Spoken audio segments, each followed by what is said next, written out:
Hello everybody, welcome to a new tutorial. Today we're going to be making a cricket bat. Quite a simple object to make if you make it right. So let's go ahead. First things first, scaling.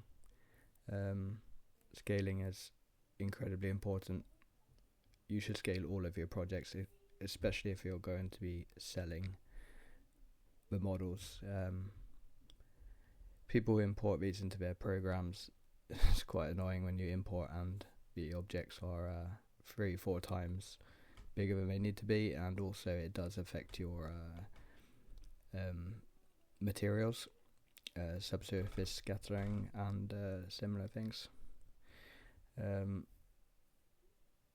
You'll see that the object or the model is a kookaburra bat. I think at the end of this I actually went away from this and chose a different model. It's fairly unimportant really, but the models are roughly the same shape, maybe a little bit more of a curve, and ultimately I found it hard to find the decals for this bat, and I didn't feel like sitting and making them. I don't consider myself a graphic designer. So yeah, let's sit and watch a little bit. I'll try and comment with a few comments about what I'm doing here.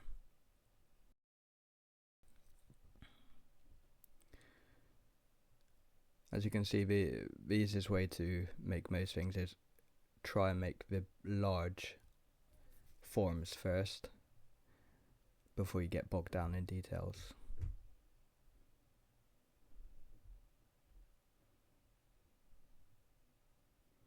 And this is quite a simple object to make really.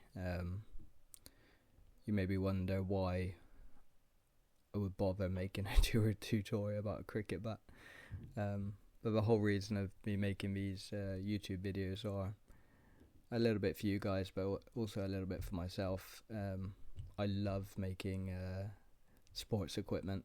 I think it's really fun, and some things are kind of a little bit pointless. I mean, a cricket bat is very simple, but they look so cool and they look really fun.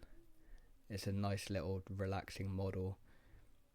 So I'm trying to combine pointless models with my YouTube videos, because they do serve as a challenge, but at the end of the day they're not exactly art pieces. They're not going to sit in the Louvre. But I found this was a pretty good deal for myself. Sit down and make some simple objects just for the fun of it and record them as YouTube videos. You can see in this project I rely quite heavily on the Symmetrize, which is my new favourite tool. I use it a lot more now than the mirror modifier.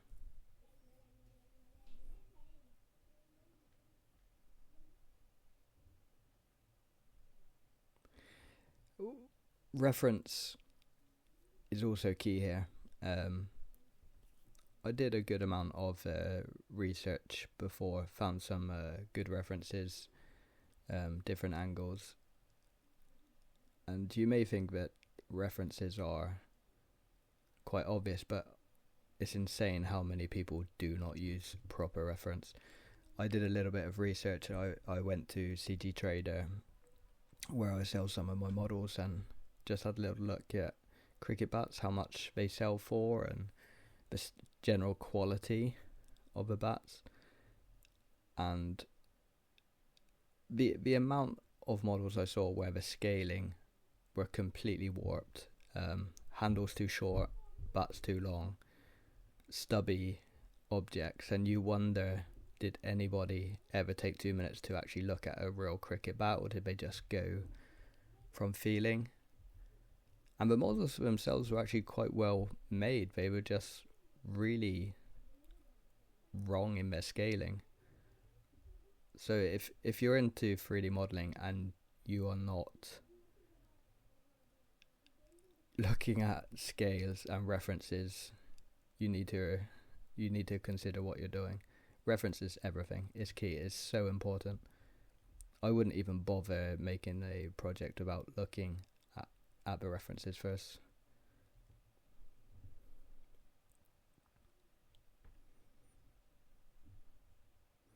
If you see a few points in this video where it looks like I'm not really doing anything and my mouse is just shifting around the screen, it's almost certainly because the screen recording is just on Blender and I have references in the background.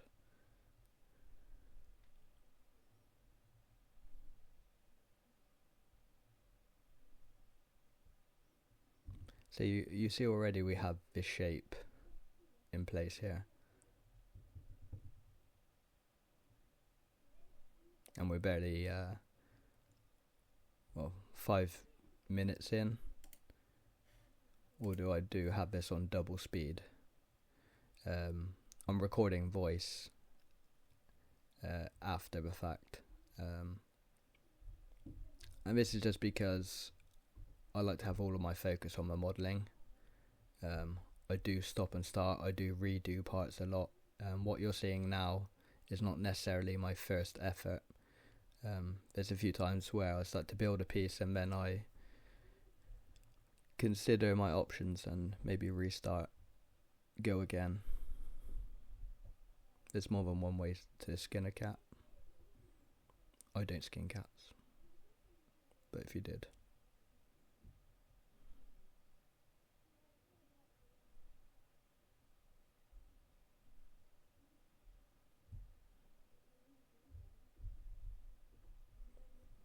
Another thing I use quite a lot is I'm not sure what the add-on is called. I think it's loop tools maybe. The flatten in the loop tools and the circle. The quick function to sphere I use quite a lot. Here I'm just trying to even up the geometry so we don't have any kind of bad creasing. It's quite a flat surface, so it's not really going to affect so much, but you do have a few curves here and there. Now you can see the circle. See, at first I used the curve. I'm not sure what I was thinking here. It clearly did not work, so I went to 2 sphere.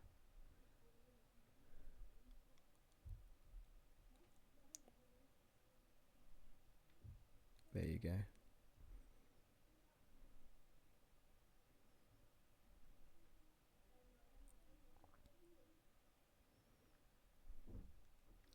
If you find it hard to sit and model certain objects, you shouldn't beat yourself up.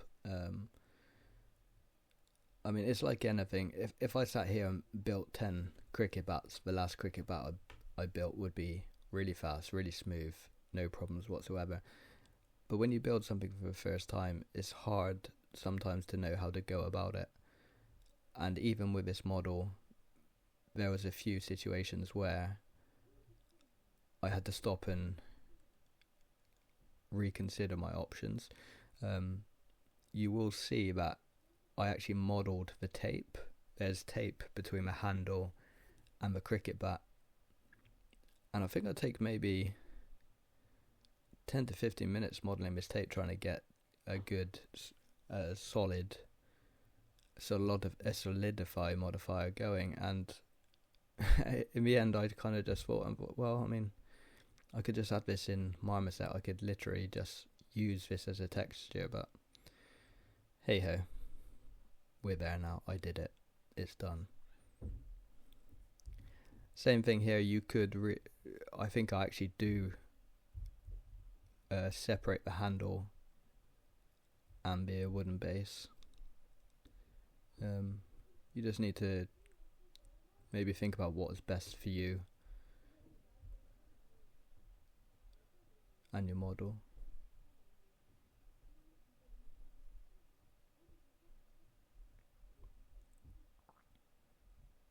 At the moment I'm not really showing any texturing. I do a lot of my texturing in Marmoset, and I guess I could record some of these tutorials. I found so far that maybe there's not such a big interest for it right now. If anybody wants to see me model these things in Marmoset, leave a comment. I'll happily do it.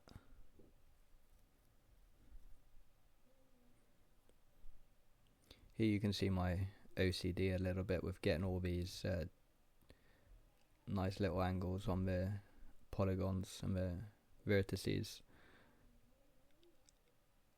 Sometimes it's unimportant, but I think I put in the extra time to make a good model.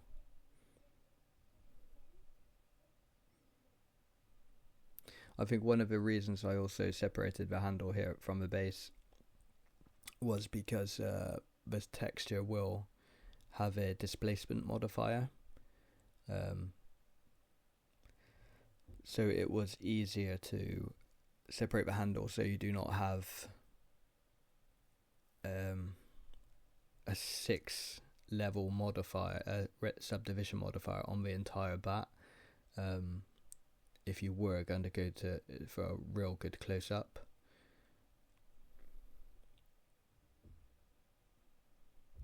Again, here you see a pointless action because I spend a lot of time trying to get this rubber grip to kind of stick out nicely from the bat, so you can see that there's like a little bit of depth there, but we're going to have tape over the join here, so this is completely pointless. But this is why we're here, right? We learn.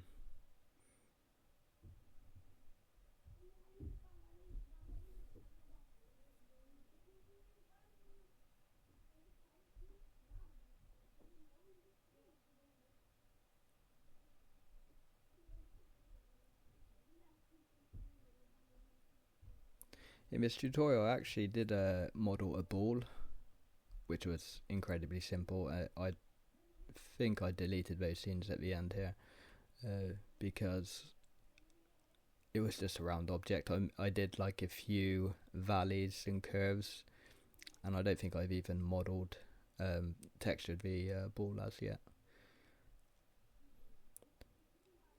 So here you can see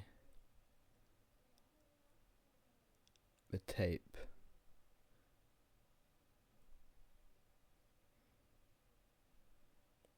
And I take more than enough time trying to get the thickness. I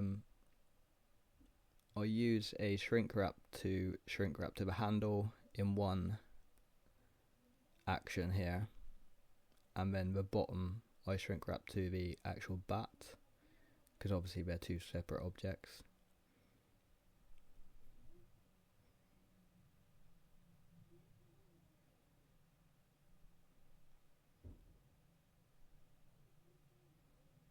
And then I add the thickness, which I play around with too long.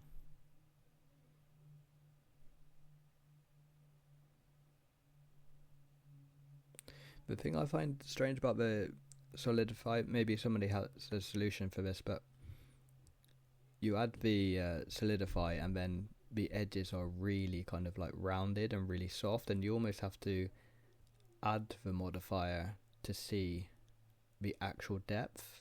I mean, maybe there's something I'm missing here.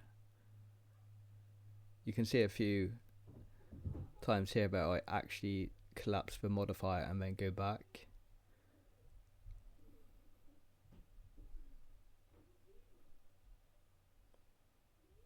So even this tape right now is way too thick. Tape is thin, very thin. This almost looks like a rubber tubing around, but we fix it.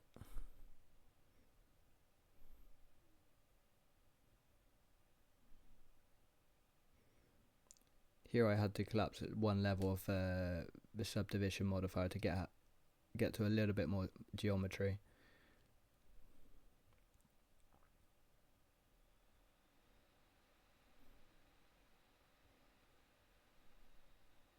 So you're still playing with the solidify, applying, collapsing, testing. So I had creases here, so I can see the actual real thickness of it.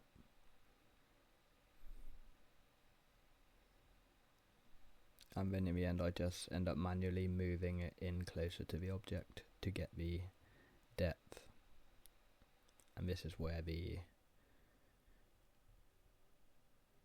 pain starts. It would have just been so much simpler just to add this in Marmoset. Just add some tape material, paint it in with a mask.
So at the end here I'm going to show you the renders I actually got out of this object after Marmoset. I thought it would be fun to show the first render I got out, which I think was so bad, and we can talk about it a little bit. The first render I got looked quite fake, I think. It looks like it didn't have so much detail. It looked very 3D. So here comes the first render. As you can see, I went for a cricket style background because I wanted to add like a little bit of context. And I mean it's okay, but you can see the wood looks really 3D. The handle was very clean. Everything is too clean and too bright, and I really disliked this render. So I went back again, went back into Marmoset, came up with this next one, which was a huge improvement. Maybe it's still a bit too light. I added a lot more dirt around the grip, a little bit more dents and scratches on the wood. I think maybe I even changed the wood, I'm not too sure. But this I used as the thumbnail. I thought it was good enough. I think it looks like a actual object. I mean, if I saw this picture out on the web, I wouldn't necessarily think that it was 3D or fake. I made these decals, which is from a MRF Grand Edition bat, which I then later removed. I can show you another image I did after this, because I'm going to put this bat out to sell on CG Trader just for the sake of it, and you can't really add decals, copywriting issue and whatnot. So if you look here, this is the next image I put out, which I thought again looks quite realistic. I think maybe went a little bit crazy on the grip. I went into Marmoset afterwards and did some different grip colours. So yeah, that was pretty much it for this time. I hope you liked the tutorial. Give me some feedback. I wonder how you guys think of listen to me speak. Maybe it's a little bit better again a little bit of information of what I'm doing when I'm building, some tips and tricks, instead of just having background music. But yeah, hope you guys have a good day. Take it easy. See you on the other side.